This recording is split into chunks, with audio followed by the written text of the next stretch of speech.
Jay, it's an honor to have you here. Thank you for taking the time out today. So we're here for those of you that don't know Jay Papasan. He's there coming to us from Austin, Texas, where there's the home of Keller Williams International, and he is the vice president of learning. He is also the co-owner of Papasan Properties with his wife, Wendy. And I have to tell you, my two favorite things about you, Jay, is that you co-authored two of huge impact books that have made a huge impact on, I know, many, many people, but especially our business here. And the one thing, you and Gary Keller, your focus on attention of time block and 80-20 principle and counterbalance. I mean, just to name a few, that has been huge. And also, you can see this is well worn, Millionaire Real Estate Agent book. I've now had this book for 7 years, right before we moved over to Keller Williams. A lot of people are asking, how is it that we can be having the most incredible surge in real estate ever with the backdrop of COVID? And we're gonna maybe touch on what a recovery might look like, and just hope to be able to provide some perspective so that our clients and listeners can help, be made to make an informed decision. I love that. That is the goal. If we can give people a little perspective on the numbers they hear in the news, they can make better decisions. Mm-hmm. Yeah. So starting with the COVID. So this has been an incredible year, very interesting year, worldwide pandemic, shutdowns. Obviously, this is the backdrop of our conversation today. Yeah, it's driving everything in the economy. We were off to a hot start just in the housing market and in the general economy when COVID hit. The first hump was obviously devastating. We didn't really know what was going on. Most of the country got shut down, and everybody had to adapt to completely new conditions to do business. And we're now on the third hump. The good news about it, even though the numbers are really high, is we talked to a lot of medical professionals. The treatment plans are getting much better. And the real thing that we watch for now as the numbers go up is, do we have the medical personnel on the beds available so that we can manage the caseload? And we just hope that if we can keep the number low enough, we can keep people safe and keep the economy moving. Well, you think we're getting through it. You can see from the graph, there's still some surging going on. There's still a lot of talk of shutdowns. At the same time, some positive news with the vaccine. So obviously, Jay, it's going to take a while for this to all unwind. I think that's what we want to touch on. Unemployment, how might this compare to the Great Recession? Well, we'll go through this in some of these slides. Unemployment wasn't meted out equally. Some industries we all know, restaurants, entertainment, travel, were really hit hard. And you can see we went way higher in terms of unemployment than the Great Recession. You have to go all the way back to the Depression in the 1920s to kind of see those levels of unemployment. But it's obviously coming back down really fast. Today, as we talk, it's actually at about 6.9%, because the kinds of industries where the unemployment hit, as the economy reopened, they were able to re-employ those people relatively quickly. So it's a bad news. Over 10 million Americans are out of work. That has a tremendous impact and a long-term impact. The good news is, as the economy opens up, it can come back down to normal levels faster. So it's devastating, but we're hopeful that, we can get the economy opened up and more people back to work quicker. Yeah.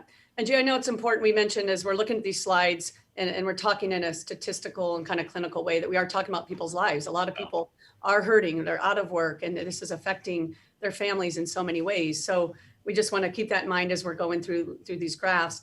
And yeah, the unemployment by earnings, this is the graph that really has, I think, made the biggest, given me the biggest insight as to why our real estate market is still strong and why it's surging. Because it seems that those that are making the highest incomes, the highest weekly earners, are the ones that are employed at 4.4%, where those that are making the least amount of money weekly have the highest unemployment at 19%. So can you speak to that and how this might affect the dominoes kind of thing? Yeah, it's like we were saying earlier, the unemployment in industries weren't hit equally. And so some of the highest earners are still able to go out there. They're actually underemployed. Like 4.4% means like it's hard to actually find talent to fill those positions. It's a very different, and 19% is enormously high, like Great Depression kind of high. A lot of those people are out of work. From a real estate industry, we'll see home prices and inventory. It's been booming because the people on the left side of the graph, those are the ones most able to afford real estate. We all have been working from home. They're very conscious of wanting to maybe have a better environment to weather the storm. and they're able to do it, which is driving a lot of the demand right now is the left side of that graph. Mhm. Yeah, and so it seems that those that are able to buy houses, even by age, when we look at the graph with age, I understand that the 12.5% unemployment is hitting 24 ages and younger, and they only make up 3% of the home buyers annually. So if you could speak to this. It's another way of looking at it. You can also say those people who are unemployed tended to be younger, and it tended to hit them before they would have normally entered the housing market.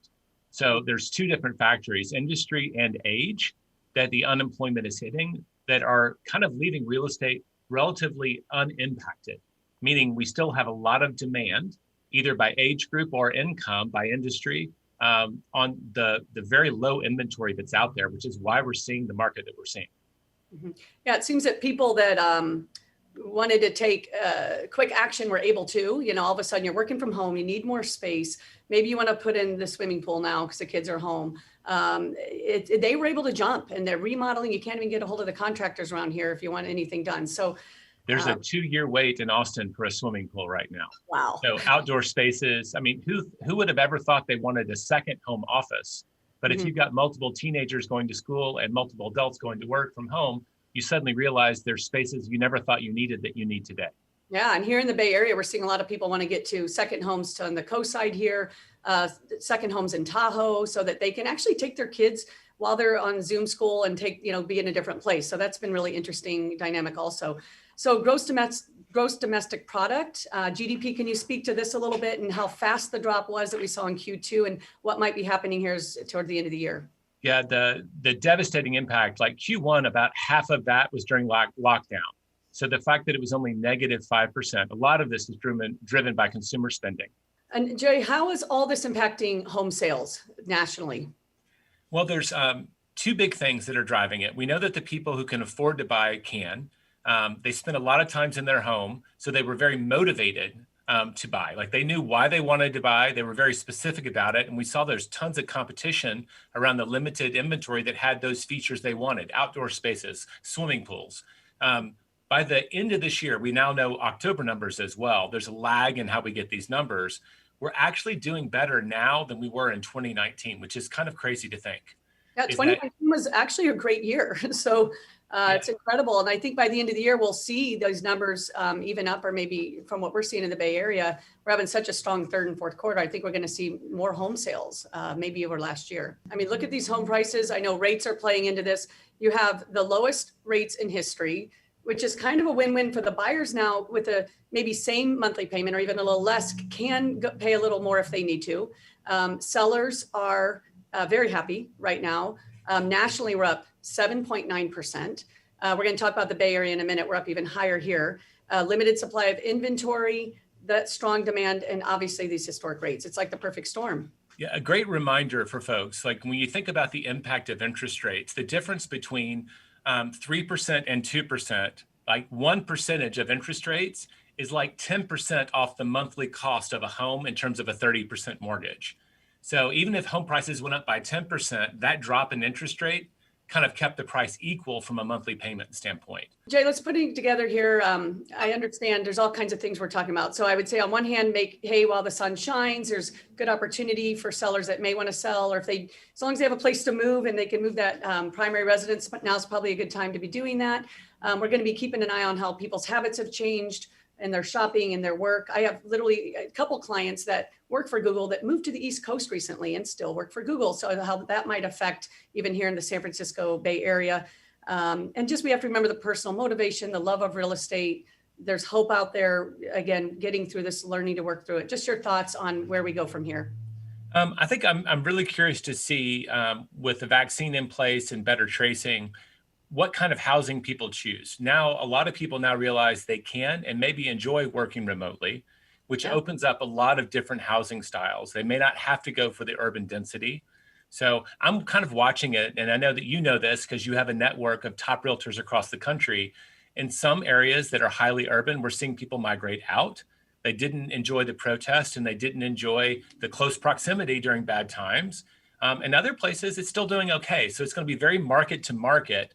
But I do think people now know they have other choices in terms of how they commute to work and that's going to open up different real estate choices for them. So I'm really curious to see what happens myself. Yeah, and in some ways, it's been such an interesting year to bring perspective back. I've had so many amazing conversations, probably even more with my spouse sitting on Saturday morning in the hot tub versus being at 5 different football games and the 5 auctions that weekend. We have just slowed down a little bit, and there's been some value to that. There's been some sort of, I'm wondering what we will start doing more online and getting some of our time back.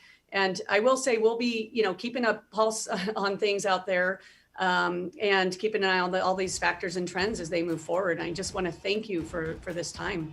Thanks for having me. I enjoyed it. Yeah, absolutely.